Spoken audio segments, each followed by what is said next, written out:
Pada tahun 2007 sampai 2008, Amerika Serikat dihantam resesi ekonomi yang begitu hebat. Dan resesi ini memicu krisis ekonomi global. Penyebabnya itu nggak instan, Pak. Ini diawali sama rentetan peristiwa yang terjadi 7 tahun ke belakangnya, dimulai pada tahun 2001. Pada tahun 2001, Bank Sentral Amerika, The Fed, itu mengeluarkan paket kebijakan ekonomi dengan menurunkan suku bunga hingga 1%. Nah, ketika The Fed menurunkan suku bunga sampai 1%, jelas ini berpengaruh pada tingkat suku bunga di perbankan. Jadi stimulus buat masyarakat Amerika Serikat buat ngajuin KPR ataupun kredit usaha, karena cicilannya jadi murah ya kan.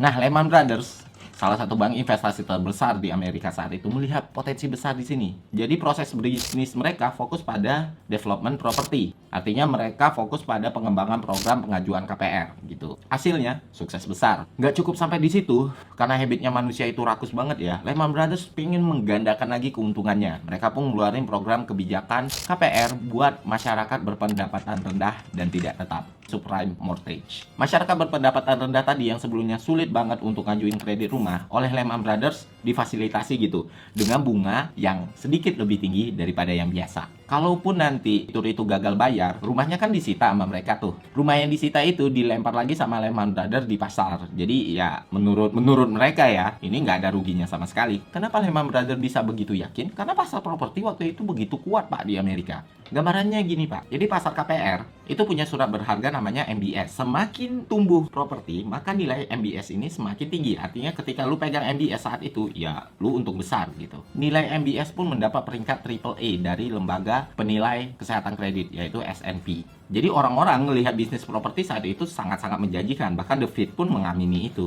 Tapi ada satu orang yang namanya Michael Burry dan beberapa orang yang lain menyadari satu kejanggalan besar di sini. Burry berpendapat bahwa properti yang terlihat sangat kuat saat itu justru bisa jadi sumber petaka ekonomi Amerika Serikat. Langkah yang dia ambil setelah itu sangat-sangat mengejutkan, Pak. Dia membeli asuransi dari surat berharga MBS yang dikenal dengan nama Credit Default Swap. Artinya, dia melawan pasar properti. Maka semakin tinggi harga properti, ya dia semakin rugi. Tapi ketika properti itu turun, dia bakal semakin untung. Jelas langkah Burry ini diketahui banyak orang, Pak. Dia bahkan dianggap orang gila saat itu. Tapi setelahnya, apa yang diprediksi Burry mulai mendekati kenyataan. Taken home more than $480 million. That's almost $500 million in that year alone.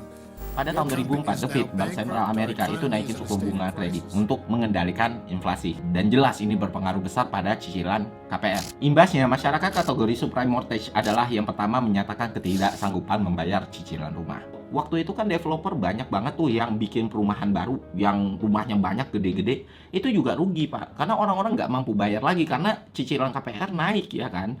Jadi kombinasi antara gagal kredit, rumah yang melimpah tapi nggak dibeli orang, sama rumah sitaan-sitaan bank, itu menyebabkan pasar properti di Amerika Serikat mengalami yang namanya bubble atau kembung. Kurva permintaan penawarannya kacau, Pak. Barang banyak tapi nggak ada yang beli. Harga properti pun jadi turun ya kan. Nah, disitulah titik awal bencana perekonomian Amerika Serikat. Rumah disita, rumah dilempar ke pasar, nggak ada yang beli, Amerika banjir properti. Jelas semua rentetan ini menyebabkan Lehman Brothers yang tadinya salah satu bank investasi terbesar di Amerika Serikat kolaps. Apa yang diprediksi sama Burry tadi menjadi kenyataan. Burry pun untung besar. Dan yang investasi di Credit Default Swap tadi nggak cuma Burry, tapi ada beberapa orang lain. Nah, inilah yang diangkat sebagai cerita di film The Big Short.